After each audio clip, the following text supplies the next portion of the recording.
tout le traitement et la prise en charge d'hypertension artérielle. Donc ce patient-là, il faut le traiter. C'est un coronarien, on a dit qu'il faut qu'il y ait une association, un patient hypertendu, une association.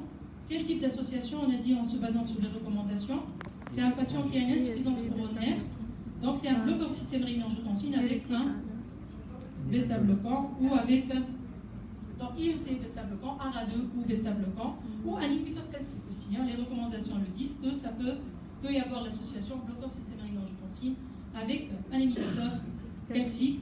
Et donc là, l'association avec un IEC ou un ARA2, parmi les IEC, par exemple, je cite le zofénopril qui est aussi producteur de monoxyde d'azote. Il stimule la libération de monoxyde d'azote par l'endothélium, donc ça sera très bénéfique pour un patient hypertendu coronarien. Et je termine par insister sur le fait que, je reviens toujours à ce continuum cardiovasculaire, le patient hypertendu qui a de l'HVG, qui est coronarien, c'est un patient à risque cardiovasculaire. Au cœur de ce continuum joue le système rénine-angiotensine et le système adrénergique. Donc il faut donner des molécules qui bloquent au cœur, donc le cœur de ce continuum cardiovasculaire, les bloqueurs du système rénine-angiotensine et UCRA2, un bêta-bloquant. Donc B, ça doit être un bêta-bloquant de nouvelle génération, surtout pour jouer sur cette rigidité artérielle dysfonction conductérale. Donc en conclusion, le traitement ou la prise en charge d'hypertension artérielle doit passer par les baisses des chiffres tensionnels, nous sommes d'accord, la baisse de la baisseur brachiale, mais attention, il faut viser aussi la pression centrale qui est un témoin indirect de la rigidité artérielle. Donc il faut choisir des molécules qui baissent la rigidité artérielle et donc qui diminuent le risque cardiovasculaire du patient. Les molécules qui assurent cet effet-là se basent essentiellement sur l'effet vasodilatateur, mais surtout par la production de monoxyde d'azote. Les bêta-bloquants, c'est l'une des familles qui peut répondre à ce choix-là, mais surtout les bêta-bloquants nouvelle génération qui sont vasodilatateurs et qui assurent aussi une bonne tolérance. Je vous remercie. Vous avez des questions? Questions à la salle, docteur Ahmed. S'il vous plaît, pour deux petites questions. La première question, vous avez dit que pour le CJAG, la tension artérielle doit être entre 13 et 14. En pratique, pour les hypertendus ou les anti-hypertenseurs, qu'est-ce qu'il faut faire? En hypertension, en général, oui, en hypertension. CJAG ou l'hypertension? CJAG. Est-ce qu'inférieur à 13 ou à 12, ça ne peut pas donner bien un jour sur deux ou quelque chose? Là, un jour sur deux, il n'y a aucun souci. Donc, lorsque vous avez un patient hypertendu âgé, ça dépend de l'âge. Si c'est un patient qui est âgé entre 65 ans et 80 ans, oui. Dans ce cas, il faut baisser les chiffres de tension. On commence à traiter à partir de 140-90 déjà comme un sujet adulte. Et la cible thérapeutique, c'est entre 130 et 140, c'est-à-dire ça doit être strictement inférieur à 140 pour la systolique, mais ça ne doit pas baisser au-dessous de 130 mm de mercure parce qu'on a peur d'hypotension prostatique, de problèmes de fracture et tout.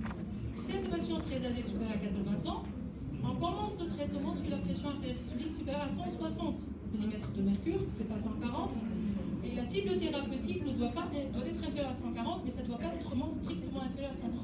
C'est-à-dire c'est entre 130 et 140. Pour la diastolique, c'est entre 79 et 80, entre 70 et 80, c'est-à-dire 7 et 8 pour la pression artérielle diastolique. Merci. Une deuxième question.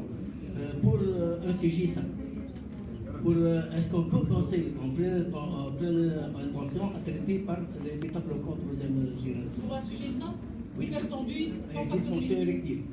Oui, je vais vous les montrer que, c'est-à-dire, on a dit, on reproche au bêta-bloquant le problème de dysfonction érectile. On a la phobie, on évite de le donner. Ça, pour les bêta-bloquants classiques, oui, les anciens, les bêta-ténolol et tout. Mais avec les bêta-bloquants de nouvelle génération, et surtout ceux qui ont l'action vasodilatatrice, et surtout avec le NO, donc les études ont montré qu'au contraire, ils peuvent améliorer, parce qu'il y a cette libération de monoxyde d'azote. Donc en pratique, si vous avez un patient qui est HTA avec dysfonctionnalité, avant tout, comme je l'ai dit, la dysfonctionnalité peut être un marqueur indirect d'une dysfonction endothéliale généralisée. Donc avant tout, il faut chercher s'il a un problème coronaire, s'il a un problème au niveau de son axe vasculaire.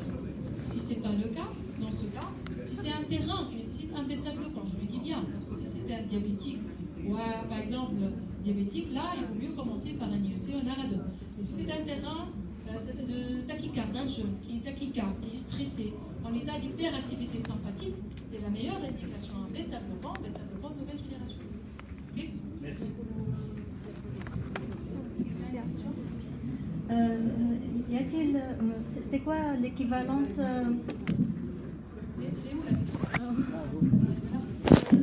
c'est quoi l'équivalent de dysfonction érectile chez la femme?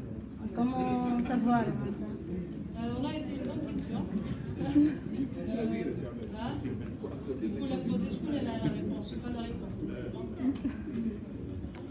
Je n'ai pas la réponse, honnêtement. Hein? Hein? Hein?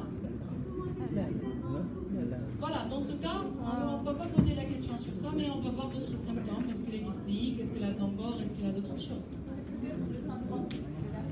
Peut-être oui, avec des coronaires saines. D'autres questions?